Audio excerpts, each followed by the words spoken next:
about to leave, already packing. Come with me, I'm not really asking. We'll get away to a place where we don't know.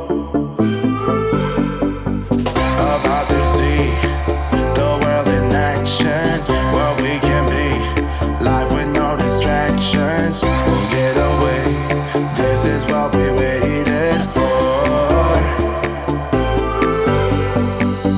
Take my hand, we'll make it somehow. We can't miss out. I'm done living life with the lights out, die with my own doubts. Be free with me. Be free with me.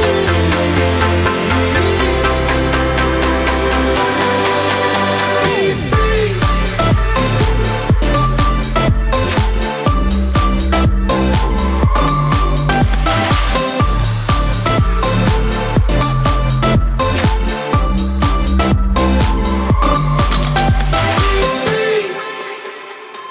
Not looking back, eyes on the freeway, Bonnie and Clyde, a classic cliche.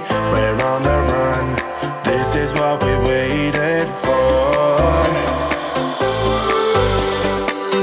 Take my hand, we'll make it somehow. We can't miss out.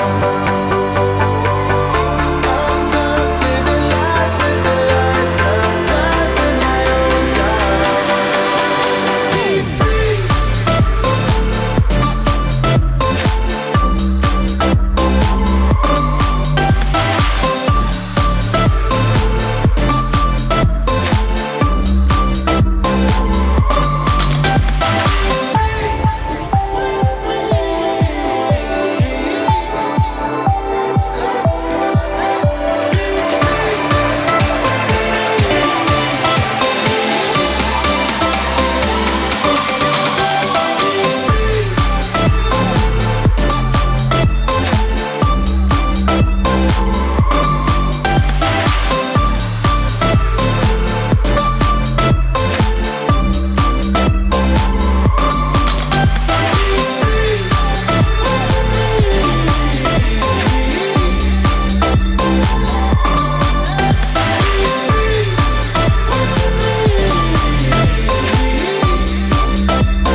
Good morning, everyone. Welcome to our latest AQA GCSE Geography live revision blast. And I'm joined today by Vicky top right, Alice Hi. bottom right, and therefore must be Hi. Brendan bottom left. Well, the last 2 weeks we've done coastal landscapes. I think last week we did river landscapes, which must mean that today's session is on glacial landscapes. And so welcome if you're joining us live. Lots of people joining us in the live window I can see from the screen here. So a chance for you to interact with the live chat window with your suggested answers. If you're watching on replay or catch up, don't forget you can pause the replay video at any stage to give yourself a little bit more time to have a go at the answers, and then just start the video again.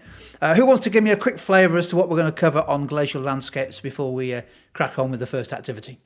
Well, I'll do that. So welcome to our session this morning. So like Jim said, we're talking about glacial landscapes, and we're going to think about some of those glacial features. We're going to think about land uses, and we're going to have a look at a couple of place-specific examples too. So we're going to look at things like formation and what have you there.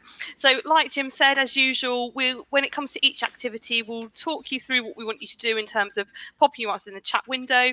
And obviously you can pause at any time and you can replay them and all sorts of things there. And remember, because how many of these have we done now, Jim? This is number, yeah, I think it is, yeah. Okay. On the replay, yeah. So remember, you can watch any of our previous revision blasts if you go onto the Tutor to You live page. And obviously that's where you can see this one at a later date as well. So I'm going to kick off this morning straight into a big reveal activity. We're going to start off easy, and then the big reveal gets a little bit harder. Okay, so with the big reveal, reveal, you will use to work out an answer to pop in the chat window. As we go through, the clues will get easier and easier. And if you can tell us in the chat window what you think the big reveal is leading up to, and remember all about glacial landscapes this morning. So Jim, can we have the first clue up, please? Excellent. So I am home to an erect called Striding Edge. Okay, if you've been along Striding Edge, it's pretty dangerous and it's a little bit scary. Okay, clue number 2, please. Okay, one of my most famous mountains is called Helvellyn. Okay, you walk up Striding Edge to get to Helvellyn. It's really very challenging. Number 3, please, Jim. So I was designated as a national park in 1951. So hopefully this one might become a little bit easier now. So we've got 2 famous parts of this place which was designated a national park in 1951. Okay, nobody's coming through with anything just yet. Okay, number 4, let's see if it makes it any easier. Okay, I am in the northwest of England. Plenty of you are in the northwest of England, so hopefully you might be aware of a national park that happens to be on your doorstep. It's not Norfolk, I'm afraid. And number 5, our last and final clue. I am famous for my mountains and lakes, so definitely not Norfolk. So it can't be the South Downs, which is much, much further south. Got any ideas coming through? So we've got a few answers coming through in the chat window. So if we can have the big reveal up at the bottom, please, Jim. It is the Lake District, a spectacular area of the UK, which has a spectacular landscape caused by glaciation, all those processes we're going to talk about today. Thank you very much, Jim. So can we have number 2, please? Okay, so I help to create glacial landscapes. So nice and vague here, so probably not going to get it from this one here. Okay, number 2, please. I am the wearing away of rock materials. Oh, so this is getting a little bit easier. However, we need to be really careful that we're not oversimplifying. Okay, a couple of answers coming through at the moment. We're not quite there yet. So number 3. I deepen corrie. So hopefully from our studies we know what a corrie is. So it's a type of glacial landform. We'll talk a bit more about them later. Okay, number 4. I scratch and scrape the rock under a glacier using material embedded in the ice. So what process do we think this might be that leads to these spectacular landscapes, particularly in places like the Lake District that we've just talked about? Okay, in the chat window, we've got somebody saying that it's one of their favourite places in the world. It is one of my favourite too. Go there every summer. Number 5, hopefully this is a little bit easier. I am not plucking. So if I'm not plucking, what process am I instead that causes these landscapes to be made? Okay, let's have a look. We've got some ideas coming through now. So Jim, can we have the answer shown, please? So we are looking at the process of abrasion. So a type of erosion here, but abrasion is what we are looking for. Right, last big reveal, please, Jim. Thank you very much. So I am a depositional feature. So we're looking depositional feature that you would find in an area of a glaciated landscape. Okay, right. Number 2. So nothing coming through yet. It's quite a tricky one. Okay, I can be seen in the glacial valleys of the Lake District. We keep going back to the Lake District, and we're going to have a look at the Lake District a little bit more in one of our other activities later this morning. Okay, number 3. So the source of my material is freeze-thaw weathering, and we're going to talk through that process in a minute as well. Okay, so we've got outwash plain coming through, not what we're looking for here. So number 4, please, Jim. Okay, so I create a medial moraine where 2 glaciers merge. Interesting. So hopefully it's getting a little bit easier for you. But again, I think this is a slightly trickier big reveal than the other 2. So our last clue is I form along the edge of a glacier as it retreats. Excellent. We've got some good answers coming through now. Some of you are starting to get this answer. Okay, Jim, can we have the big reveal at the bottom, please? It is a lateral moraine. Excellent. So well done, all of those who've got the answer correct. Over to Alice now for a 60-second challenge on different glacial features. Thank you, Vicky. So yeah, we have a different challenge now. You're going to have 60 seconds to match up. I think we've got 8 different glacial landforms to their definition. So what we'll see, if we could have the next slide, please, Jim, just so we can have a quick look. So we're going to match up letters to numbers. So in the chat, if you thought the definition of a glacial trough, say, was a long, narrow lake, often tens of meters deep, you would put A3 in the chat. Now, see if you can match up 1, see if you can match up 4, see if you can go for all 8. You're going to have 60 seconds starting now.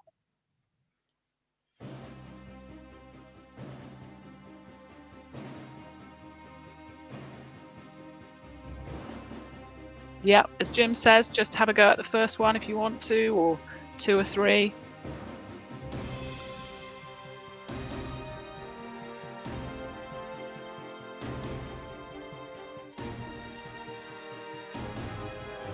Thank you to those people who are putting their ideas in the chat, having a go, matching these landforms to their definitions.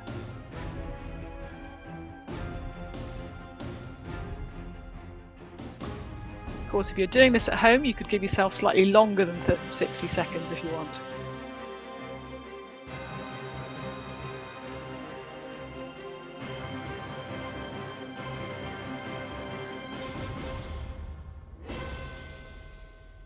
Okay, thanks for having a go at that. It's quite a tricky thing to do in 60 seconds. I don't know whether I could do all 8 myself. I think I'll probably get 4 of them. But let's have a look at the answers. We've got some good ideas coming through in the chat, but I think realistically it's quite hard to do all 8. Right, let's talk these answers through then. So we've got A was a glacial trough, sometimes known as a U-shaped valley.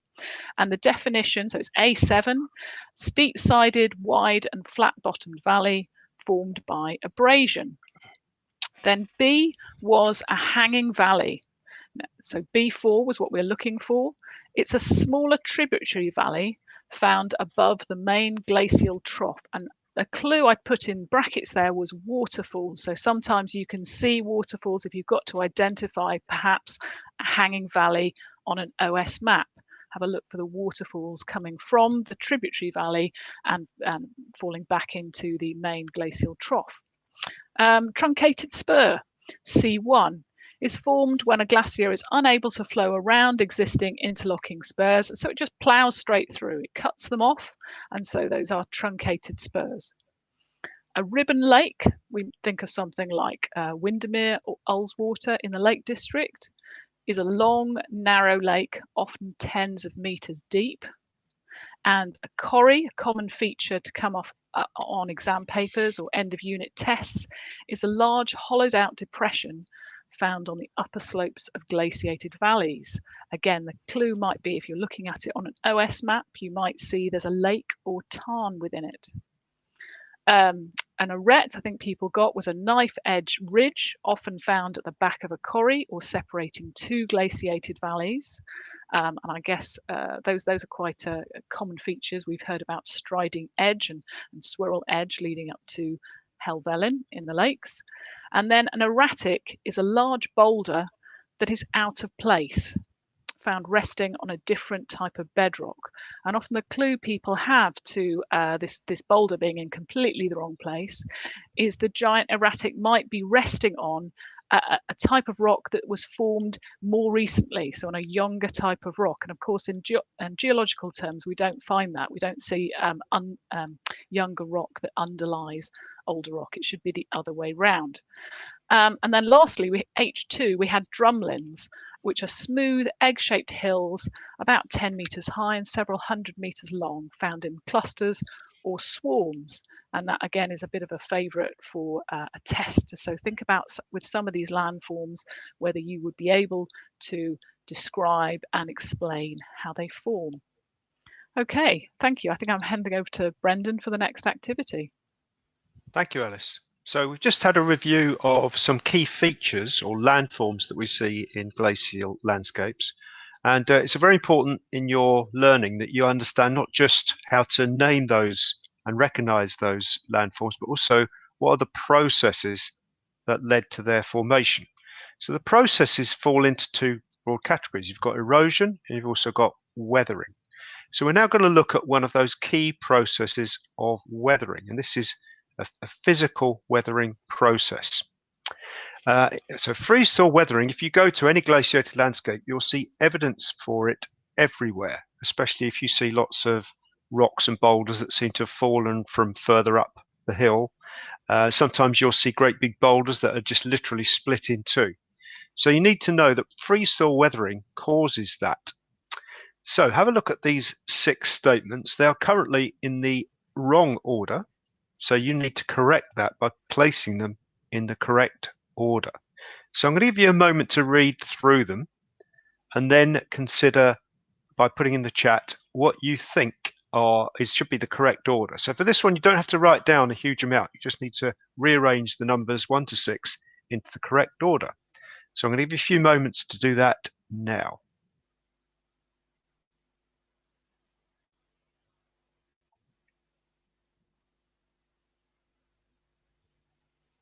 So remember, we're thinking about the process and the order, the sequence in which this process takes place. And it's very, very common in glacial landscapes.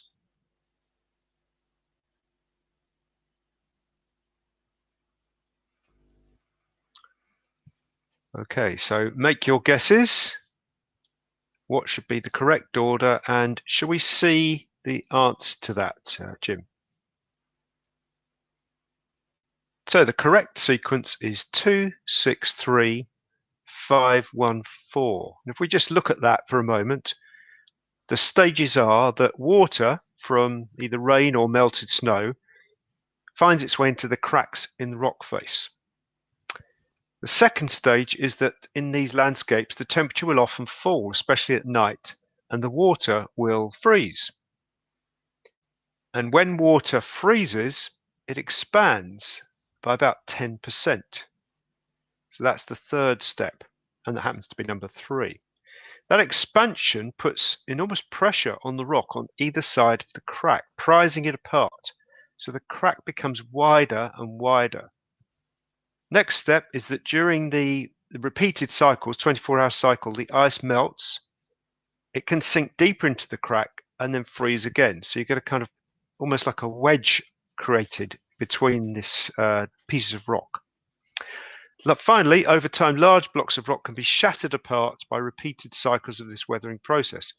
And because it's a weathering process, what's going on is happening in that place. We say it's happening in situ.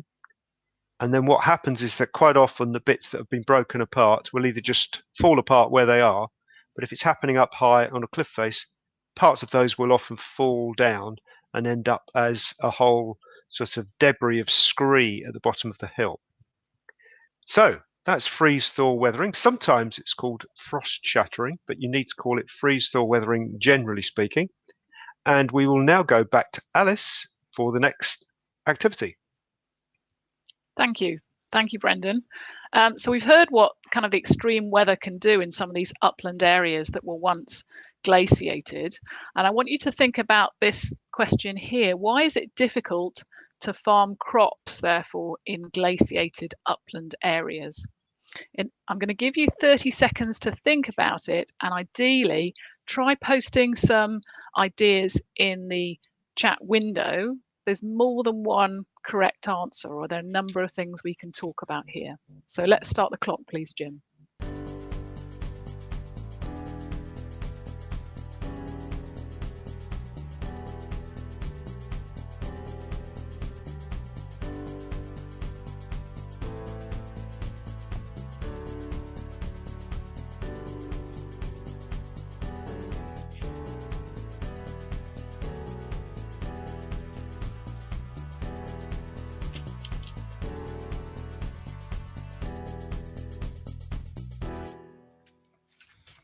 Thank you. Great. Okay, well, thank you for those ideas in the chat. And absolutely right, the gradient does not help in upland areas. If we're talking about steep mountainous slopes, that isn't the ideal situation for arable farming. And that's why we're mainly seeing what's called pastoral farming in the Lake District, for example, which is basically sheep. Herdwick sheep are very hardy and can cope with the weather. But let's have a look at these answers then. So the steep slopes that have been created by the erosion, the power of ice, make it actually very hard, very dangerous to use machinery. So there's an angle beyond which you wouldn't use heavy machinery like tractors on. And this makes it quite hard to farm. This is why those upland areas are really predominantly being used for cattle and sheep. Secondly, limited fertility means that the soil isn't great for growing things. We've got quite shallow soils and very little infiltration and very few nutrients that are available if you were to be growing crops. Low temperatures, we've heard what the low temperatures can do in the winter and perhaps the spring, even in the UK in terms of frost shattering. And at high altitude, we've necessarily got a really short growing season. So any plants that are growing up in those upland areas have to be able to complete their growing season very quickly. And also we see heavy relief rainfall, so rainfall created by air masses rising and air condensing, and it rains over the Lake District or uplands of Scotland, Snowdonia, and this can cause waterlogging on higher plateaus, but also soil erosion. So it all adds up to not a great situation to farm crops, which is why we're seeing pastoral farming. Now we've got another 30-second challenge. And this time the question is, what different land uses take place in glaciated landscapes of the UK today? So what different land uses take place in glaciated landscapes of the UK today? I've been talking about one. So what else can you come up with? Put it in the chat. You've got 30 seconds.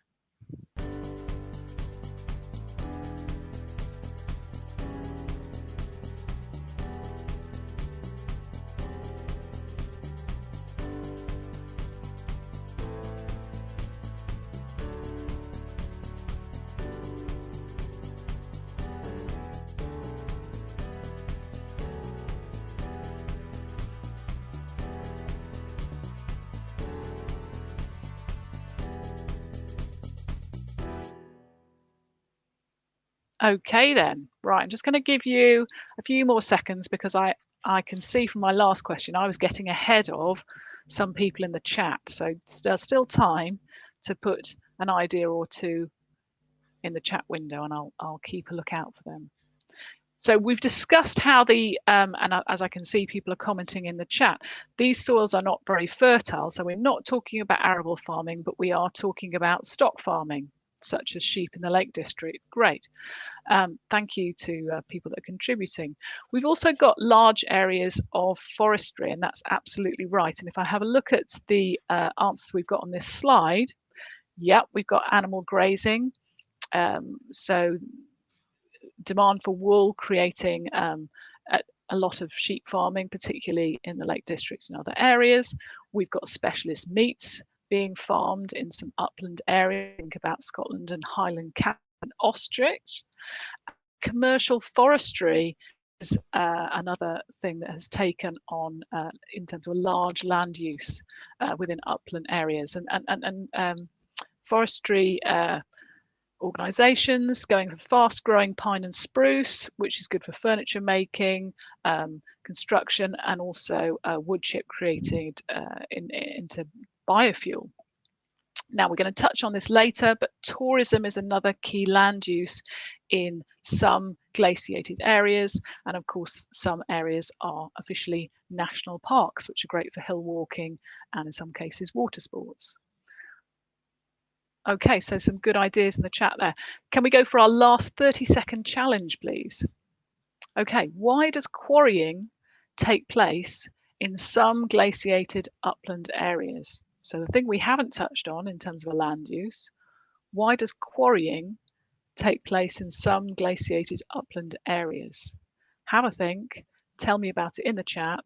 You've got 30 seconds. Go.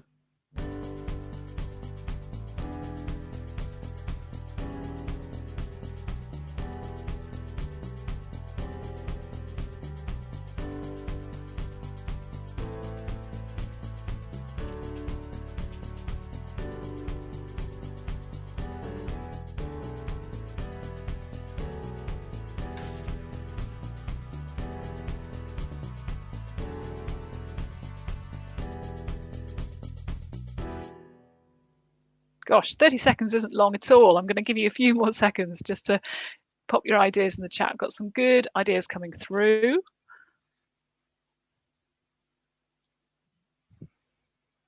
Great.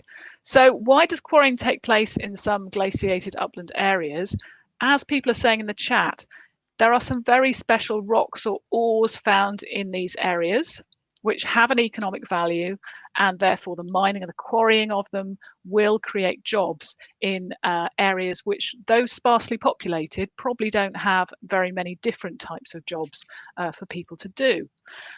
Also, as someone said in the chat, because fewer people live there, if we think about how that rock is extracted, it's safer and probably fewer people to complain about the use of explosives to actually shatter the rock, so that the noise and the dust that's created by a quarry potentially, it's easier to do that in a sparsely populated location where there aren't as many people to object.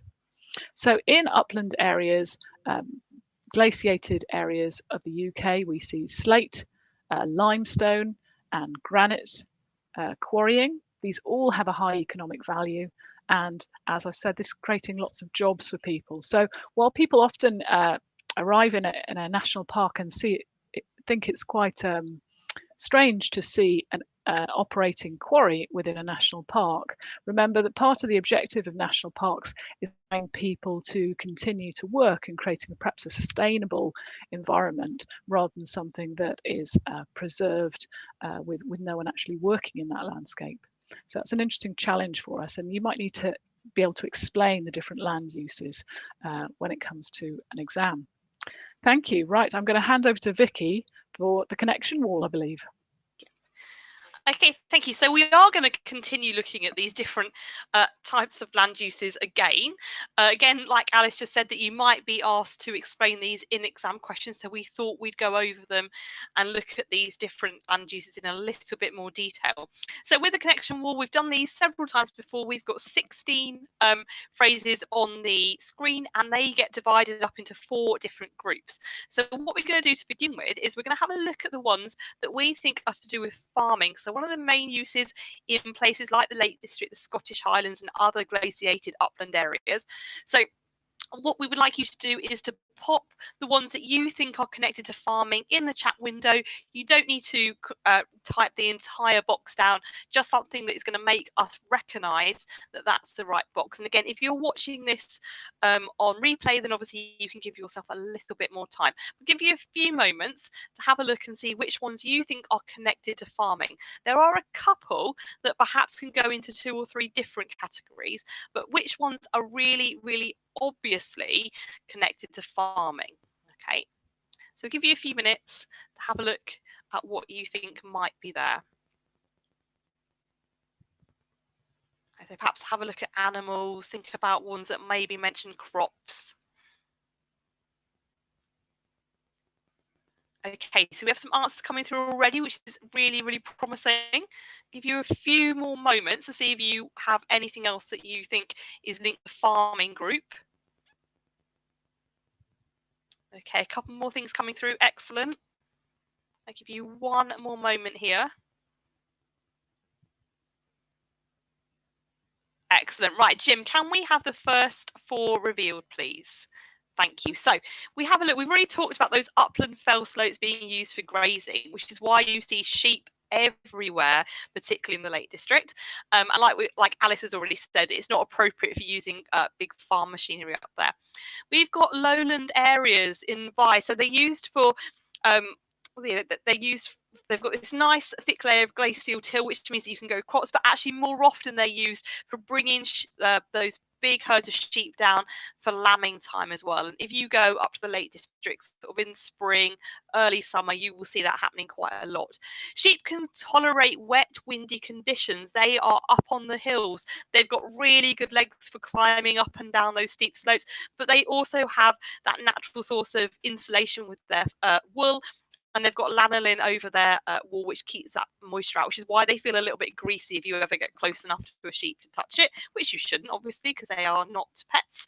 And grass grown for winter feed, such as hay and silage for those cattle and sheep as well. So that's our farming links. So what we're looking for now are the links that are to do with forestry. So forestry is a great big industry in these upland areas. Which four are to do with forestry? Again, let's have some answers coming through the chat window. Okay, we've got somebody talking about the Herdwick sheep. If you've been to the Lake District, they're the ones with like the really pretty grey sheep, grey and white sheep. They are very, very famous and pretty much a symbol of the Lake District. In fact, I think they are the symbol for the Lake District National Park. Okay, so have a look at which things you think would go with forestry. Good, we've got the idea of fast-growing pine and spruce coming through. That's an excellent answer. What else do you think we might have there? Think about what we might use it for as well.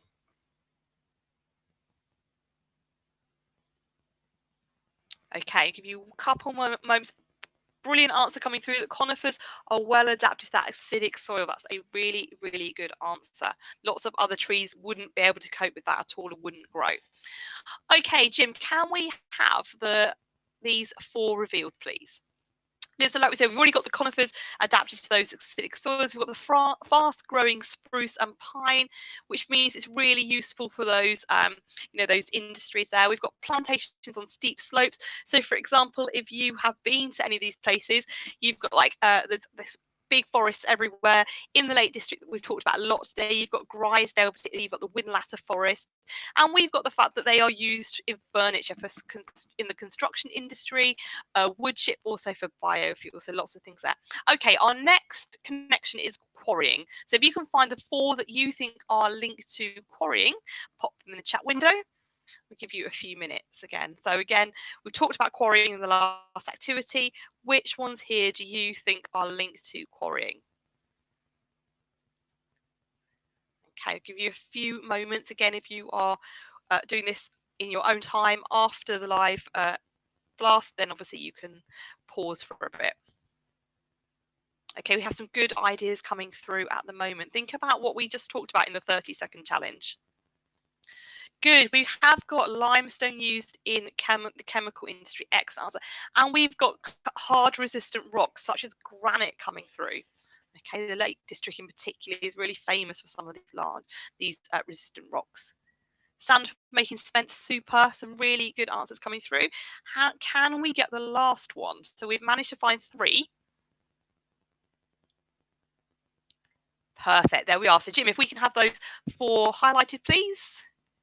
Super. So we've got that hard resistant rock that we talked about. So in the chat window earlier, there was a mention of slate. Slate is really famous from the Lake District. It's used all around the world. It's particularly used for things like roofing, but it's also decorative. And there are at least 13 active quarries in the Lake District. In the Pennines, you have limestone.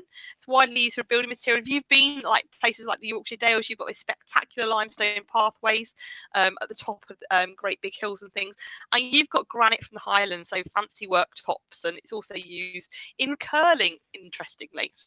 So we've got sand for making cement and gravel for concrete making, again for use in construction, limestone used in the chemical industry, and we've also got the fact that they are used in construction industry and for building roads. Right, we have 4 left over. What do we think connects our last 4 phrases on the screen? So I'm going to give you just a couple of moments to tell me what you think the connection is. So we've got spectacular glacial scenery, we've got mountain activity centres such as Aviemore, we've got national parks like the Lake District and Snowdonia, and scenic villages and heritage properties. What do we think? So just give you a couple of moments to get the last connection. Well done. Perfect. Reasons for tourists to visit. So it is tourism here. So if we think about that spectacular glacial scenery, we've talked about Helvellyn already and Striding Edge. You've got Malham Cove, you've got Gordale Scar, really, really beautiful places to go. So if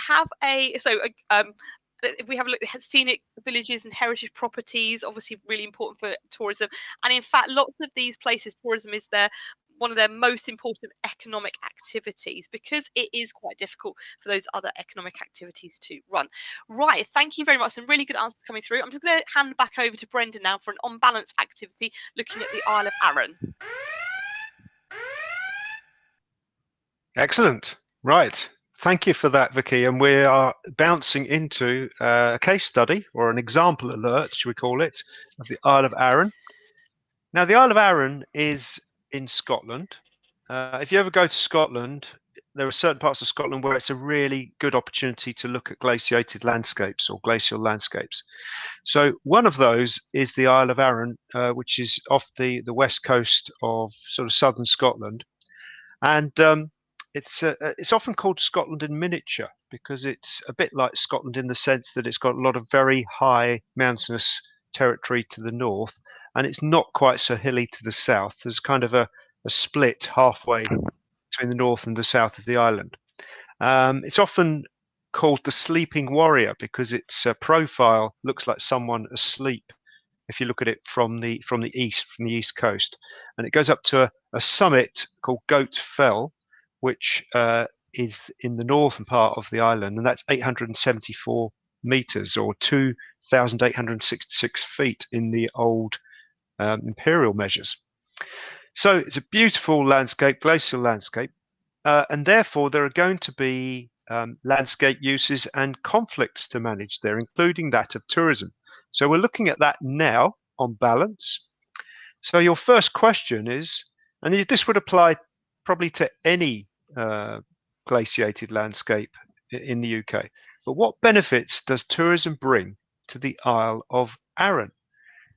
Try and think of at least 2 benefits that tourism brings to the Isle of Arran.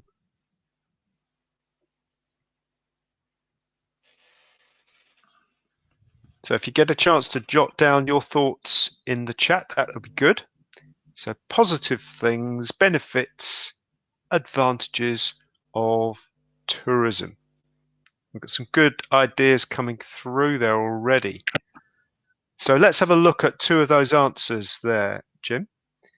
And one would be, they're kind of economic factors to start off with. You've got jobs that are created by new visitor attractions. Certainly Maureen came up with that idea, and a lot of its income will be generated from that. So tourism constitutes you get about 200,000 visitors annually in normal times. We'll come to that in a minute. So you've got economic benefits. You could also add things like the fact that visitors gain an awareness of the landscape. They learn about the landscape. They might learn about the volcanic background to the landscape, or the way it's been glaciated, perhaps the impact of climate change. So there are lots of benefits you could have mentioned there. Now think about the next thing. So the next thing we're going to consider is we need to think about the drawbacks. So if we move on to that slide, Jim, the drawbacks of tourism. So what would be things that would be negative things, negative impacts, disadvantages of tourism? Jot down your ideas in the chat.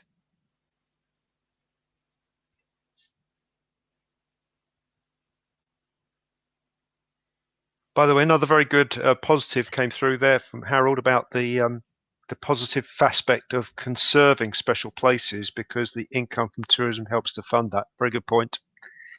So drawbacks of tourism, any thoughts on that? Please contribute them. Okay, Jim, let's have a look at what some of those things could be. So one thing could be that people do like to walk in the landscape, and that can cause footpath erosion, especially at places where lots of people go to, popular locations such as Goat Fell. And such places are called honeypot sites because they seem to attract tourists rather like bees around a honeypot. Another aspect would be that the infrastructure there is quite the capacity is quite small, so you might get problems of congestion on some of the narrow single track roads in the more remote areas.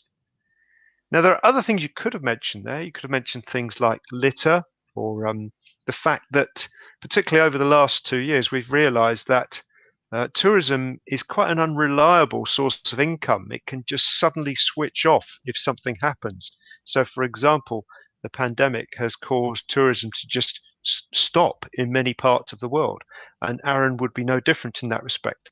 So, as I often say to my students, tourism is a kind of when it comes to income is quite a fickle friend. It can drop a place quite quickly if something goes wrong. Right, thank you very much for that. We're back to Vicky. Thank you very much. So again, we're focusing on tourism again because it is such an important economic activity for these upland areas. And again, we're looking at an example and we're going to go back to the Lake District. So this time we're going to do a categorise activity. So Jim, if I can have that slide up, please. So we've talked about the pros and cons of tourism. We're going to think this time about the different impacts of tourism in terms of social, economic and environmental. So one of the things that's really good for getting those high marks in those 6 and 9 mark questions is being able to talk about these impacts, but being able to categorize them into social, economic, and environmental. So if we remember that social impacts are those that impact upon people, economic impacts involve money, and environmental impacts will be linked to sort of the wildlife and the landscape. So we're going to give you 60 seconds to try and separate those key phrases into these 3 boxes. So what we need to do in the chat window is we need an S for social, and then the numbers that you think go with it, and EC, so EC for economic, and the numbers that you think go with that, and then environmental, so we can have an EN, and then the numbers that you think go with that as well. So Jim, can we have 60 seconds on the clock, please? Off we go. Excellent. So have a look. Some of them are quite easy. Some of them perhaps need a little bit more consideration.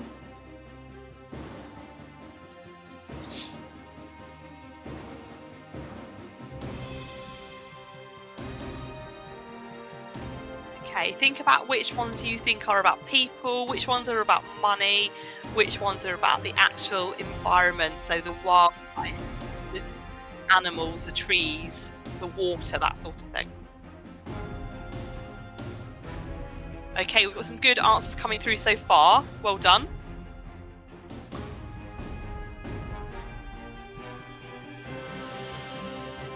Okay, so we've got around about 10 seconds left.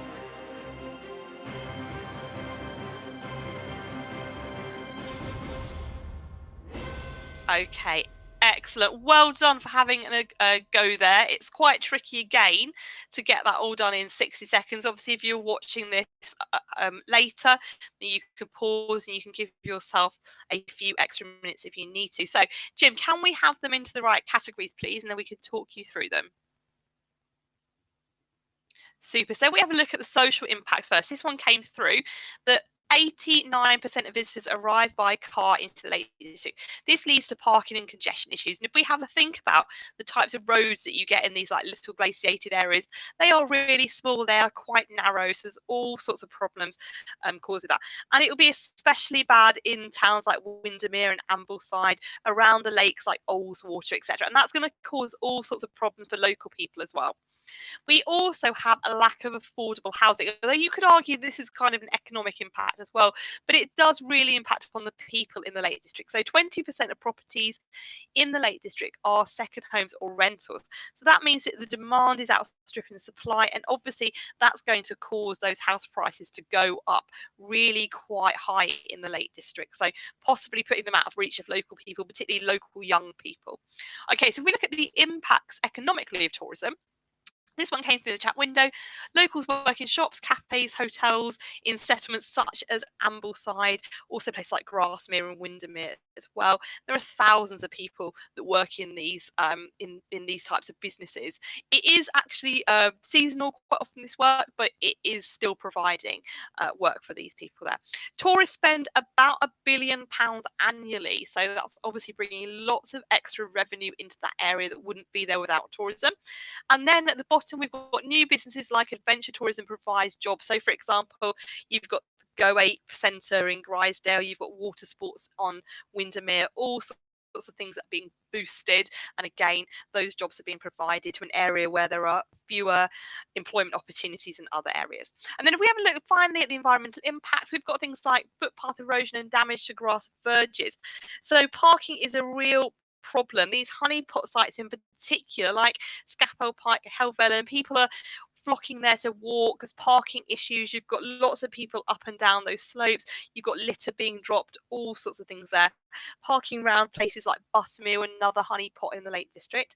Pollution from cars and boats, that's came up a couple of times in the chat window. So again, Windermere in particular is somewhere where there is lots of people taking boat hire and stuff out there. That can have a serious damage to wildlife systems.